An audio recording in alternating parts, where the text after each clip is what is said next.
마켓 이슈 분석 이어갑니다. 원유와 구리 등의 원자재 가격 변동성이 상당히 심화되고 있습니다. 그 때문에 위험자산 선호 심리가 많이 위축되고 있는데요. 그 여파는 어떻게 흘러갈 것인지 이야기 나눠보도록 하죠. 네. 이 구리 가격부터 한번 짚어볼까요? 네, 구리 가격이 5년 반 만에 최저치를 기록하고 있는 모습입니다. 근데 가장 큰 문제가 되는 게 바로 공급 증가보다는 수요 축소를 우려하고 있다는 점입니다. 네. 중국과 같은 경제들이 위축될 수 있다, 글로벌 성장세가 제한될 수가 있다라고 하면서 이는 전체 시장 자체를 압박하고 있는 요소가 되고 있는데요. 네. 어떻게 좀 해석을 하면 좋을지 오늘도 MTN의 김종호 연구위원 모시고 이번 원자재 가격의 하락에 대해서 분석해 보도록 하죠. 위원님.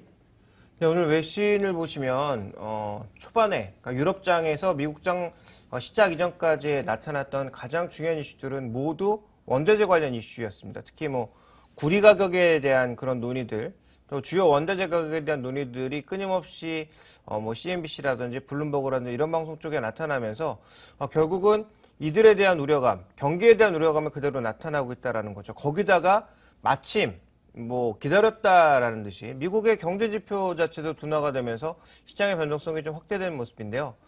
가장 중요한 건 경기에 대한 우려감이 아닌가라고 생각하고 있습니다. 준비된 그림을 보시면 미국의 빅스 차트인데요. 최근에 다시 또 급등을 하고 있는 양상이죠. 그러면서 전고점 부근까지 올라오고 있습니다. 이 전고점을 또 돌파할지 아니면 최근에 이 레벨에서는 항상 꺾여 내려갔기 때문에 지수가 다시 저점을 잡을 것인지 여부는 좀 지켜봐야 되겠습니다만 전체적으로 경제에 대한 위협 요인을 계속 가져가고 있다는 것이 부담 요인이고요.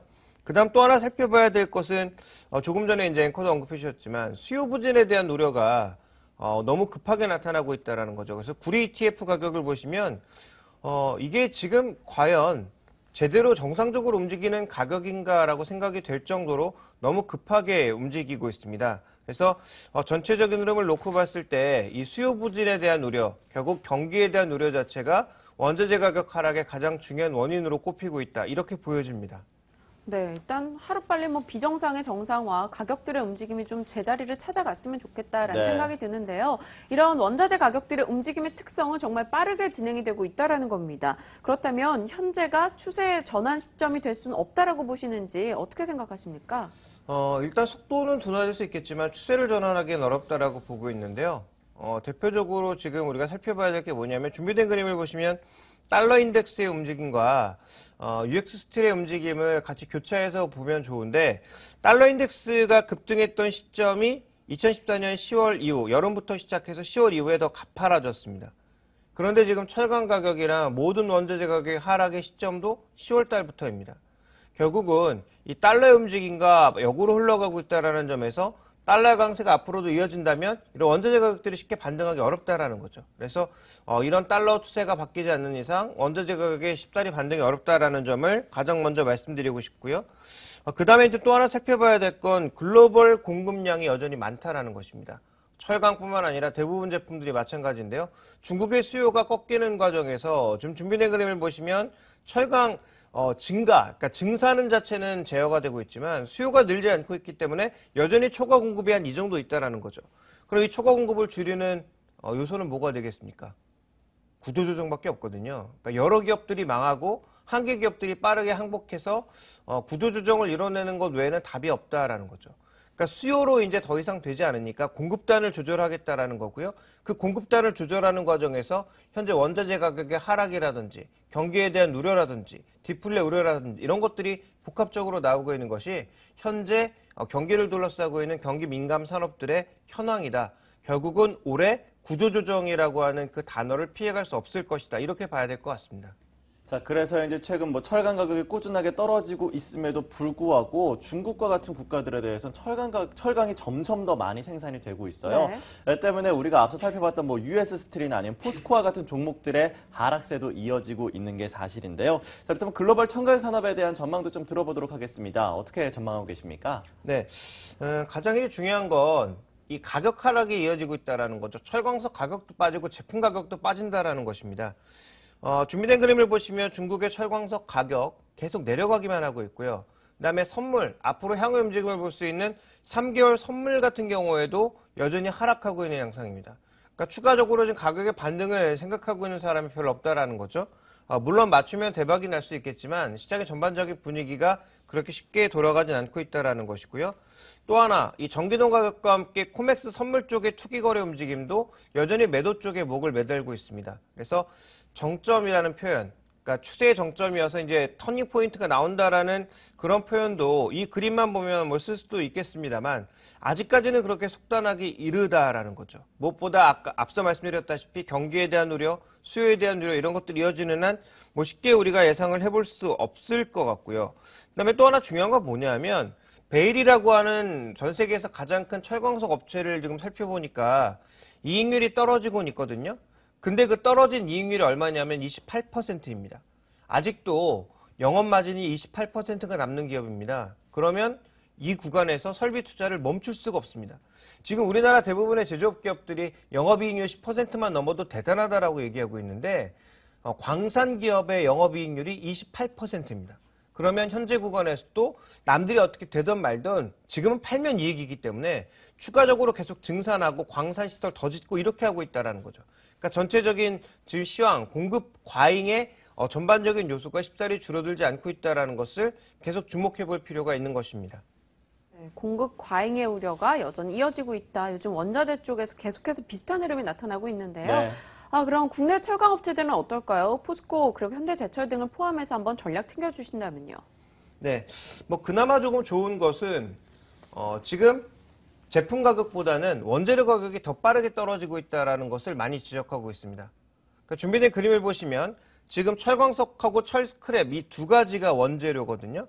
그러니까 원재료 가격이 굉장히 빠르게 빠지는데 최근에 이제 제품 가격, 열연, 냉연, 스테인리스강, H형광 이런 제품의 가격들은 덜 빠지고 있다는 거죠. 그러니까 제품 가격은 안 빠지고 원재료 가격은 빠지니까 뭐 환율 효과라고 하는 뭐 플러스 알파를 또 고려를 해봐야 되겠지만 어쨌든 이익 스프레드가 좋아지고 있다는 것입니다.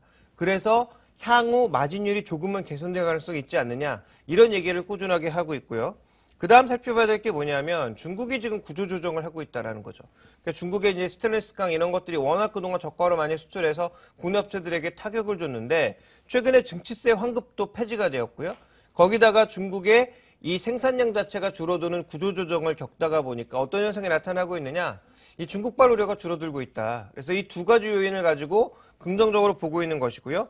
또 하나 이제 좀 살펴보시면 그래서 이제 매출과 영업이익률이 조금씩은 좋아지지 않겠느냐라는 판단도 하고 있고 거기에다가 전체적인 흐름을 놓고 보게 되면 밸류에이션 자체가 워낙 낮아졌다라는 거죠. 그러다 보니까 이 두 가지를 근거로 해서 뭔가 시장이 좋아지지 않을까라는 얘기 나타나고 있는데요. 결론을 말씀드리자면 반등 정도는 가능하지만 추세 전환은 아직 멀었다. 이렇게 보셔야 될 것 같고요. 투자 의견상으로도 매수 의견을 드리긴 어렵다. 뭐 트레이딩 매수 정도 아니면 뭐 단기 매수 정도 이 정도의 의견만 말씀드리고 싶고요. 정말로 길게 보는 사람들은 그 기간이 3년이 될 수도 있고 5년이 될 수 있다는 점. 그래서 장기 매수는 뭐 언제든지 가능하나 그 장기가 얼마나 길어질지 모른다라는 관점을 저는 반드시 강조드리고 싶습니다. 네, 뭐 장기적으로는 언제든지 성장이 가능하겠지만 단기적으로는 여전히 불확실성이 큽니다. 때문에 오늘 뭐 글로벌 시장에서의 하락세도 어떻게 본다면 이 금융시장에서의 변동성과 함께 또 글로벌 경제에 대해서 하락 우려가 더욱더 커진다고 볼 수 있을 텐데요. 이 때문에 현대중공업이 이제 구조조정의 칼을 빼들었습니다. 때문에 현대중공업의 실적이 좀 더 나아질 수 있을지 어떠한 모멘텀이 되어줄 수 있을지에 대한 의문도 드는 게 사실인데요. 어떻게 보십니까? 쉽게 나아질 것 같지 않습니다. 현대중공업 같은 경우에 이제 준비된 그림을 빠르게 확인을 해보면요. 매출과 영업이익률, 매출은 계속 정체되고 있는데 이익률은 개선된다 하는데 언제 개선될지 지금 장담을 못합니다.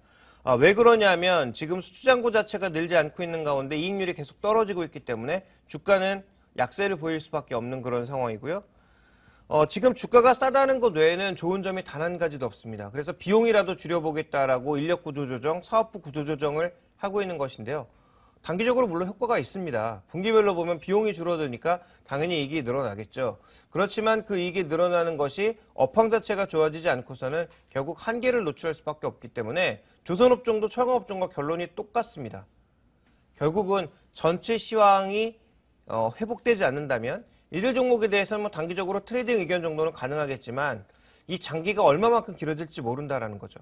전문가들의 예측이 지난 2012년 이후로 단 한 번도 맞은 적이 없다라는 것입니다. 그래서 이런 조선업종에 대한 전반적인 투자 관점도 철강업종과 마찬가지로 단기 트레이딩 정도는 가능하고 주가는 싸지만 이 장기 투자가 언제까지 갈지 모른다라는 관점에서 아직까지는 조금 조심스러운 그런 의견을 말씀드리고 싶습니다. 네, 저평가라는 단어가 언제까지 지속될지도 모르는 상황이고 앞으로의 흐름도 좀 불확실성이 많다라고 이야기해 주셨어요. 그럼 삼성전자는 어떻습니까? 이 블랙베리 인수 이야기도 있었고요. 또 타이젠 출시, 타이젠 가격이 아까 99,000원 정도라고 얘기를 해주셨는데 네. 그와 관련해서 좀 잘 팔리지 않을까라는 기대감도 있을 것 같아요.